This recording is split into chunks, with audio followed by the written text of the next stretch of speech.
Recorded Books presents Rebel Moon, Part 1, A Child of Fire, the official movie novelization by V. Castro, narrated by Alyssa Appleton. For mature listeners. 1. Rebellion is not for the impulsive or foolhardy. It is for the truth-seekers, the restless, the real third-eye seers who believe the howls of the soul create miracles. Rebels manifest change. Now tell me, are you a rebel? King Heron from Letters to My Children. The universe is an ever-unfurling tongue of a giant, salivating beast seeking prey. Its black and smoky fur cloaks mysteries incomprehensible to the human mind or eye, but not to the king's gaze. Nothing escaped its coveting, cold, watchful glare. It moved quietly in low orbit amongst the dozen moons surrounding its destination. Admiral Atticus Noble walked along the corridors of the Grand Citadel with priests and 2 of his Kryptean guards. He had an unannounced appointment with King Heron. Noble smirked at the title. Kings on the outer worlds were mere administrators. King Heron stood in front of him with 3 of his advisors and guards. "What a beautiful and prosperous city," Noble said as he gave King Heron a smile. Heron didn't match this gesture. He knew exactly why the Admiral had landed in his dropship in the center of the main square. The realm always made their presence known. "Thank you. I know you didn't come all this way to give me compliments." "No, I did not, sadly. It is actually a matter of grave importance.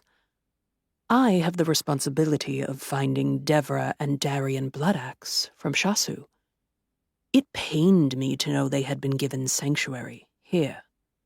Now, I kindly ask you, hand them over. When you do so, I will leave, as if I never set foot here in the first place." King Heron held his ground. "I cannot. They are my guests. Your business with them is not mine." Noble walked closer, and his entourage of priests and Kryptean guard followed. Heron didn't allow his fear to show. He had given his word to the Bloodaxes. That was final. Noble looked to the vaulted ceiling of the citadel and the stained glass filtering the sunlight. He clapped his leather-gloved hands together. He chuckled to himself with a thought only he could see and hear. "I will ask you one more time. Hand over the Bloodaxe rebels." Heron didn't have to think about his answer. "Again, I respectfully decline." Noble looked Heron in his eyes.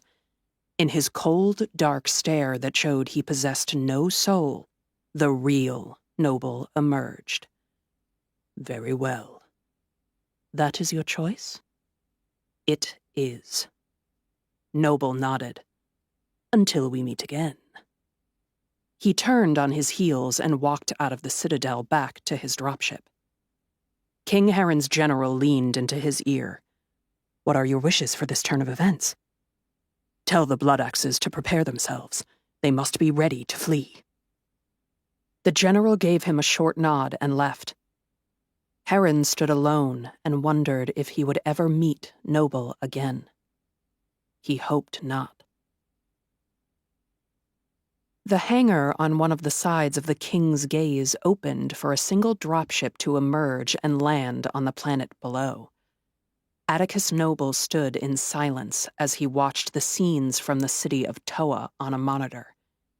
The flames were the same bright color as the sand. It would burn so ferociously that no amount of its vast jade waters could quell the fires. Cleansing heat. Everything bends to flame. To keep listening to this audiobook, I've left you a link in the description so you can do it, at no cost thanks to Audible's 30-day free trial.